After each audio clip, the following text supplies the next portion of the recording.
남들 할 때 그만큼 해. 남들 결혼할 때 하고, 남들 애 낳을 때 낳고, 남들 할 때 해. 이런 바보 같은 언어의 폭력이 어디냐고요. 인간극장을 봤어요. 93세 할머니가 나오셨는데 그림을 그리셔요. 자전거에 남자하고 여자가 이렇게 있어요.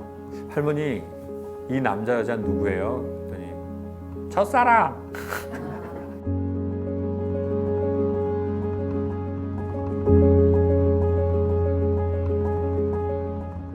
그 컬러 심리나 의상 심리에도 그런 말이 있는데, 사람은 자기 안에 있는 컬러와 패턴을 초이스한다고 하거든요.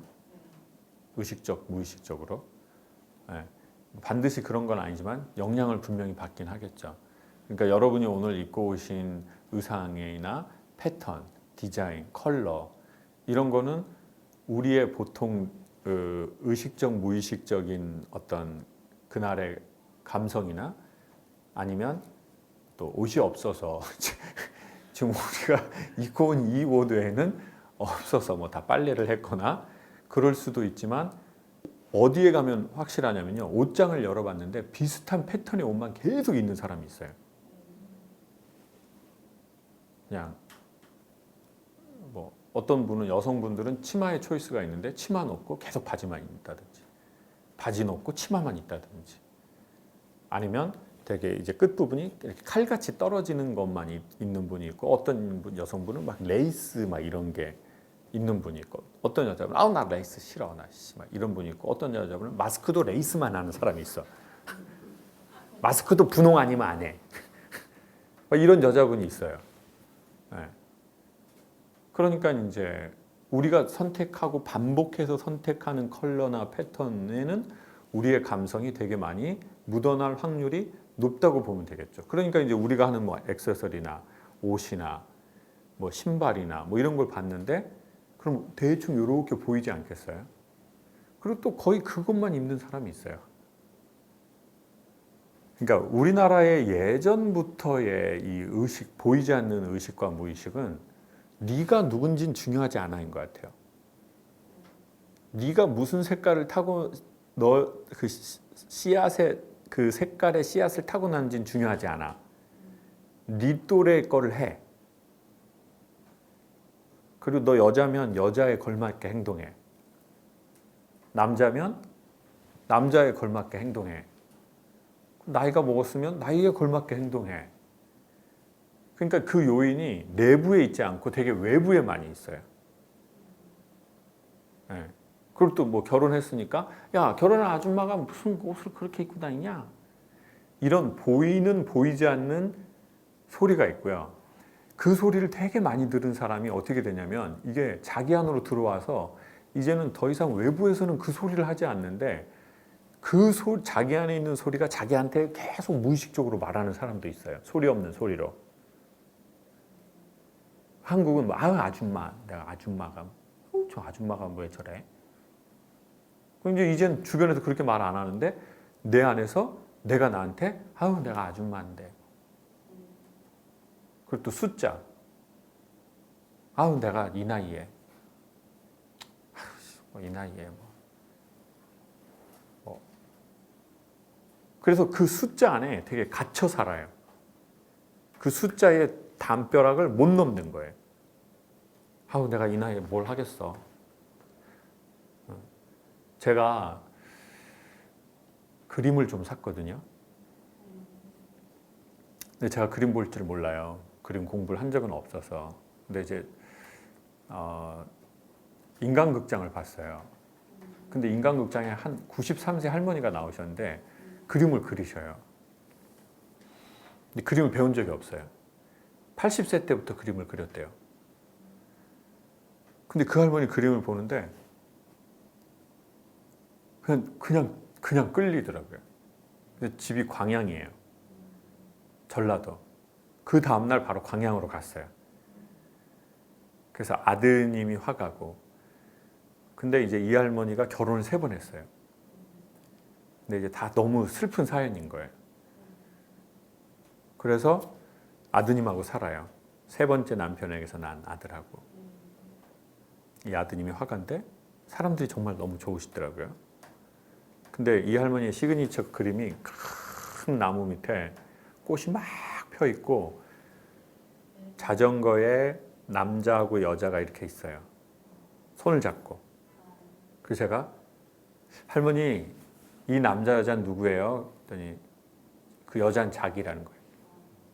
그래서 제가 그럼 이 남자는 누구예요? 그 돌아가신 아버님이세요? 아니면 같이 살고 있는 막내 아드님이세요? 그랬더니 첫사랑!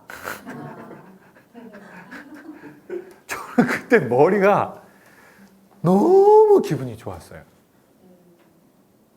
그리고 93세에 이렇게 자기 그림을 그릴 수 있는 가장 큰 에너지는 지금도 자기 첫사랑에 대한, 내일 모레 100살인데도 여자로서 그걸 갖고 있는 저 마음이 이 그림을 그리게 하고 이 아름다운 그림이 나오게 되는, 너무. 그리고 보통은 이제 마당에 닭을 그려요, 할머니가.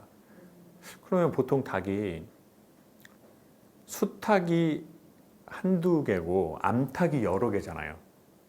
보통 이 생태계가. 이 순놈이 암놈 여러 개하고 교미를 하고 알을 낳거든요. 근데 거기 마땅히 보면 암탉이 한두 개고 수탉이 여러 마리인 거예요. 그것도 할머니한테 그것도 왜? 근데 그것도 다 이제 그런 복선이 있더라고요. 근데 결혼 다 슬프게 했어요. 일본에서 태어나셨어요. 그래서 이제 저 남자가 누구냐 그랬더니 그 단축 공장 사장 아들이라는 거예요. 할머니가 이제 일본에 있을 때 일본인이 하는 단축 공장에 다니셨는데 거기에 이제 사장님의 아들인데 그 아들이 자기 첫사랑인 거예요. 그래서 이제 집에서부터 단축 공장까지 그 삼천리 자전거, 쌀 자전거 같은 거에 뒤에 태워주고 이제 그랬다는 거예요.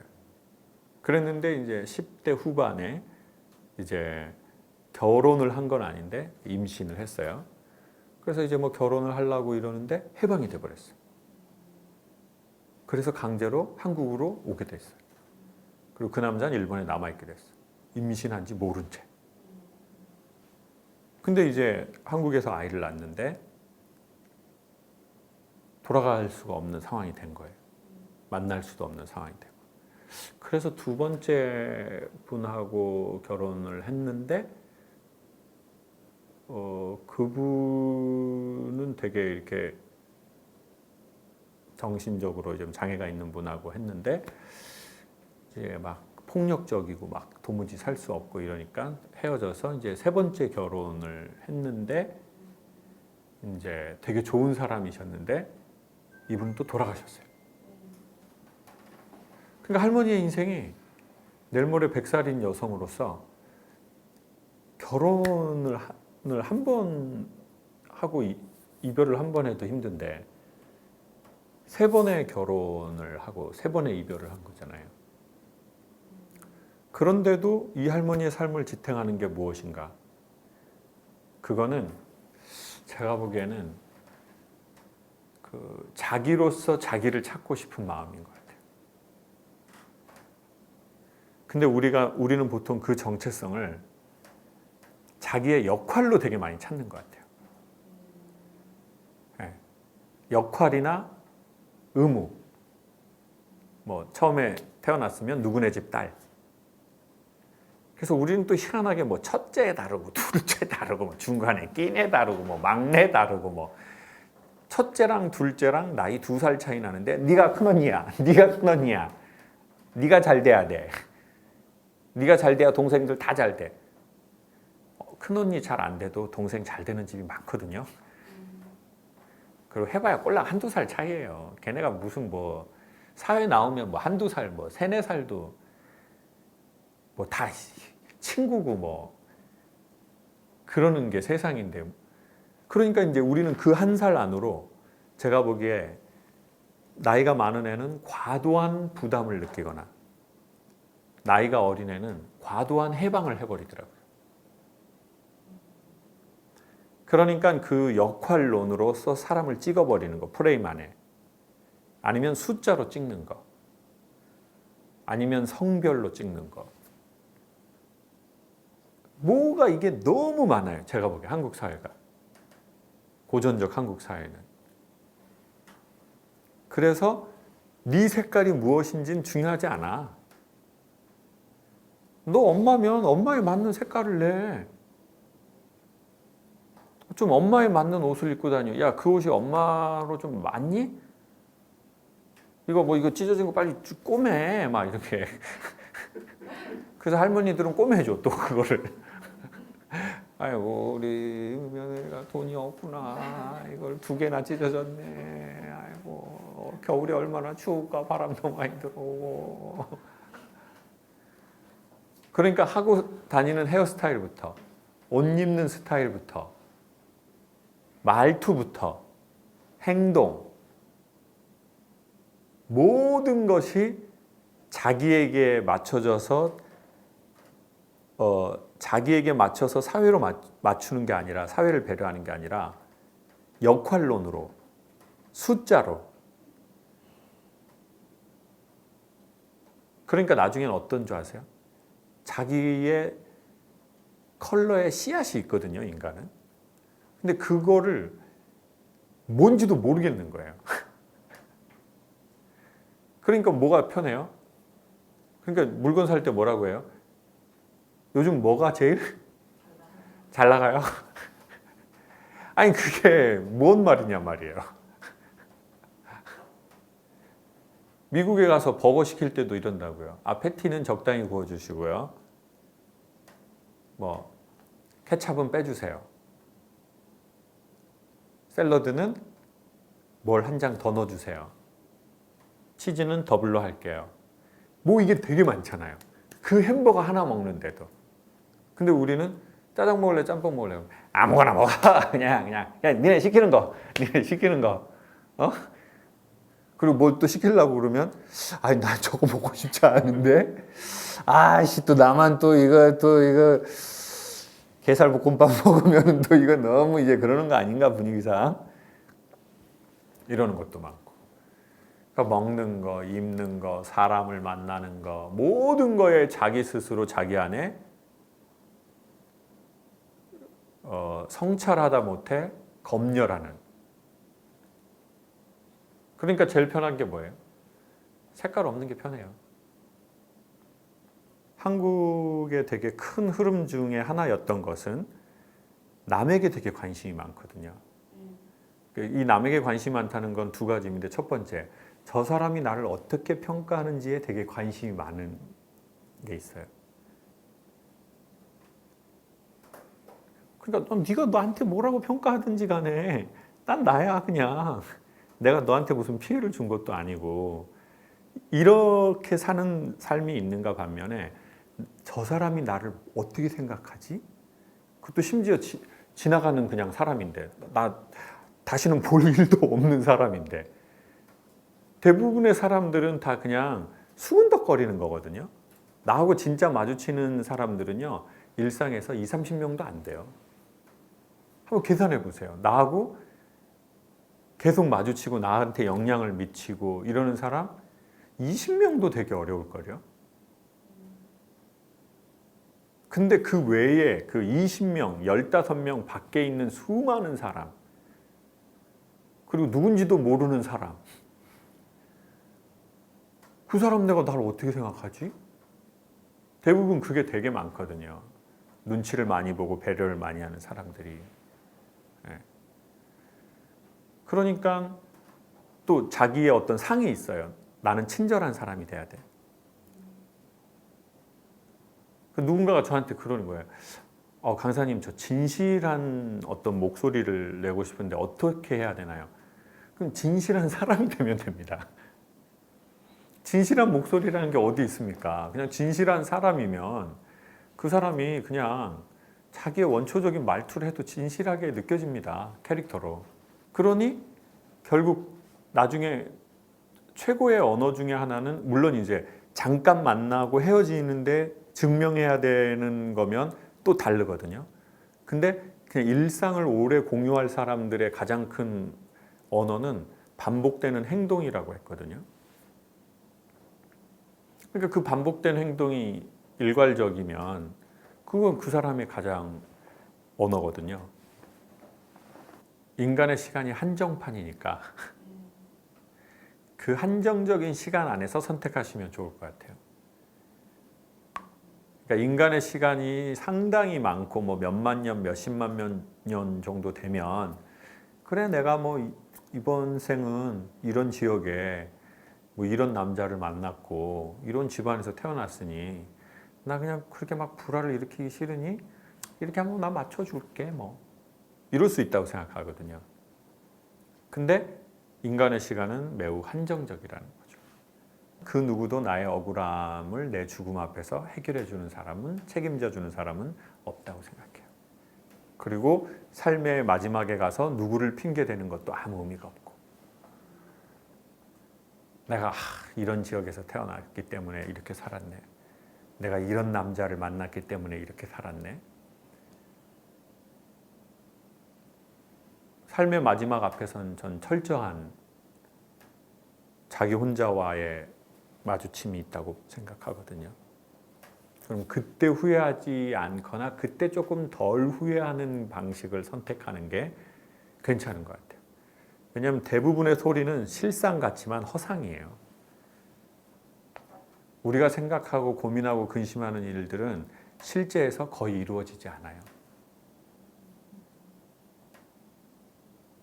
근데 그 생각이 되게 예민하고 생각이 많고 좀 근심이 많고 그러니까 생각하다가 근심까지 가고 막 염려까지 가고 미래를 겁나 준비하는 인간 상이 있거든요. 그럼 이제 그 사람은 이제 마치 관역판으로 봤을 때 관역 하나를 딱 보고 있어요. 그리고 그 관역 밖으로 자기의 삶이 벗어날 때 겁나 스트레스를 받아요. 그리고 다시 또 쏴서 그 관역으로 또 넣으려고 그래요. 근데 삶이 그렇게 거의 안 돼요. 그리고 삶은 계속 화살을 쏘는 것과 비슷하거든요. 근데 거기에 자꾸 들어가겠어요? 제가 최근에 미술이라고 하긴 그렇고 제 그냥 갱년기 치료로 미술 놀이 같은 거를 제가 하려고 하는데 제가 어떤 관역을 딱 하나만 찍어 놓고 이제 그림을 해보려고요. 그럼 사람들은 그 찍어 놓으면 뭘 보겠어요? 그 한 100호짜리 되는 거에 제가 점 하나 찍었어요. 그럼 뭘 봐요? 점만 보죠. 근데 저 면적에 엄청나게 많은 데는 뭐예요? 여백이자 공간이 의미거든요. 근데 자기는 거기만 보는 거야. 자기 삶에. 내 삶은 이렇게 돼야 돼. 그냥 거기만 보고 나머지 그 전체의 가능성은 아무것도 안 보여요. 그래서 이런 내용으로 해서 좀 비싸게 팔려고요.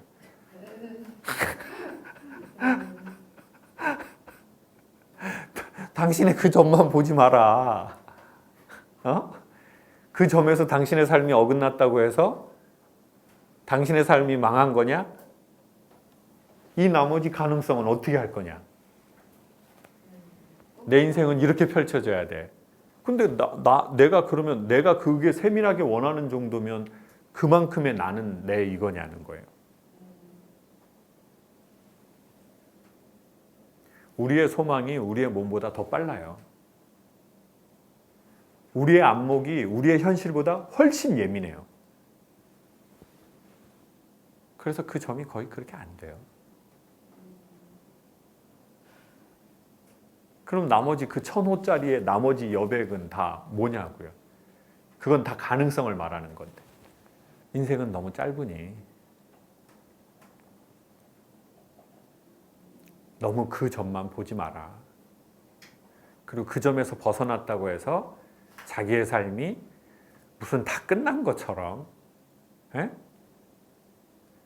그 우가 전 세계적으로 많고 한국이 엄청 많다고 봐요. 그러니까 이렇게 말하는 거예요. 남들 하는 것만큼 좀 해. 엄마가 대단한 걸 바라는 게 아니잖아. 엄마가 막 이렇게 대단히 뛰어나라고 해? 너한테? 남들 할 때 그만큼 해. 남들 결혼할 때 하고 남들 애 낳을 때 낳고 그냥 남들 할 때 해. 그게 뭐가 그렇게 어렵니? 엄마가 대단한 욕심이 있니 너한테? 이런 바보 같은 언어의 폭력이 어디냐고요. 다 세상의 때에 맞춰서 물건을 내놓으려고. 그러니까 추석에 맞춰서 사과를 내놓으려고 일부 농가에서 성장 촉진제를 바르는 거잖아요. 원래 사과의 때는 추석에 맞지 않아요. 사과가 맛이 들 때는. 추석 지나서 한 달이 지나야 돼요. 배도 추석 때 맛있지 않아요. 배는 배가 맛이 드는 시기가 있고 사과는 사과가 맛이 드는 시기가 있어요. 밤은 밤이 맛이 드는 시기가 있는데 이 자기의 시기에 밤은 딱 차면 떨어지거든요. 그래서 밤은 줍는 거라고 말해요. 터는 게 아니에요. 근데 털어버리는 거예요. 작대기로. 맛이 더 들 때까지 남겨둬야 되는데 그러면 이 맛이 들면 중력에 의해서 얘가 딱 떨어지는 이 떨어지는 게 최고로 맛있는 것. 그러니까 설익은 애들이 나오는 거죠.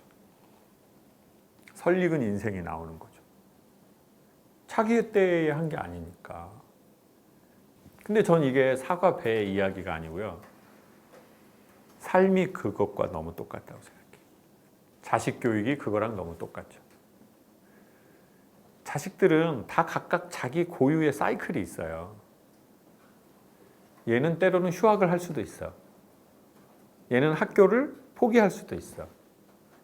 얘는 다른 코스로 갈 수도 있어요. 아니 세상에 애들이 그렇게 많은데 그 다양성이 있는데 어떻게 중학교 마치고 고등학교 마치고 바로 대학 갔고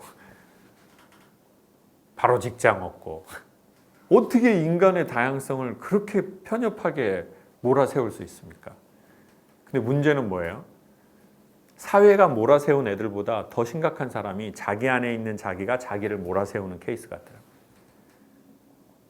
야, 너는 왜 이걸 못해? 아, 내가 뭐가 못나서 이걸 못하지? 난 가치가 없네. 그럼 깔끔한 성격의 소유자는 어떻게 하는 줄 아세요? 가치가 없는 건 치우려고 그래요. 그럼 난 되게 깔끔한 성격의 소유자야. 자존심 세. 그럼 난 내가 가치가 없어졌어. 그럼 어떻게 해야 돼요? 그럼 이제 치우는 거죠. 치운다는 게 뭐예요? 극단적 삶을 포기하는 걸 하거나 삶의 희망이나 꿈이나 그런 걸 믿지 않게 되는 거죠. 어차피 내가 아무리 애를 써서 저 10점짜리에 쏘아도 이게 뭐 내 실력이 모자라서인지 바람이 불어서인지 거기에 못 고치니까 그냥 아예 놔버리는 거죠. 그리고 천호에 한 점 딱 찍고 거기 못 맞추니까 그 나머지 이 어마어마한 공간의 가능성은 보이지 않고 오직 그 점만 보이는 거죠. 난 의사가 될 거야. 난 뭐 좋은 엄마가 될 거야. 나는 뭐 선생이 될 거야. 나는 성직자가 될 거야. 나는 의미 있는 삶을 살 거야. 뭐 나름의 그 점을 딱 보고 있는 인간들이 있거든요.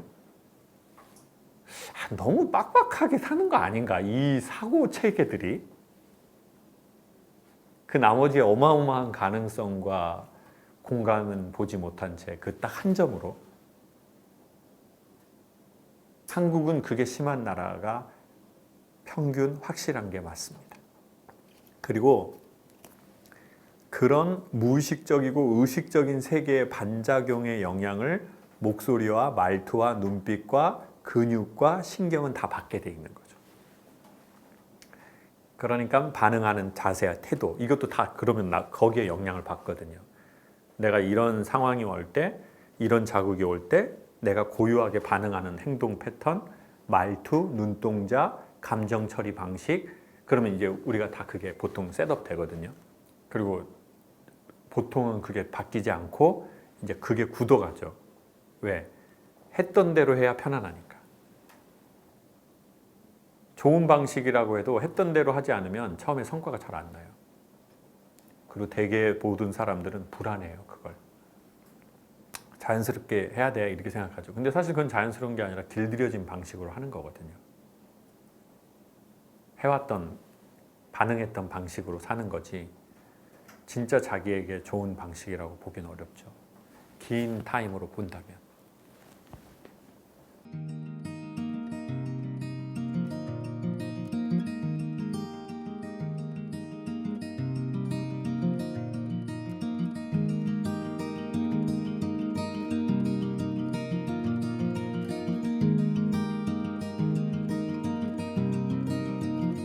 Oh, girl, it must be you again.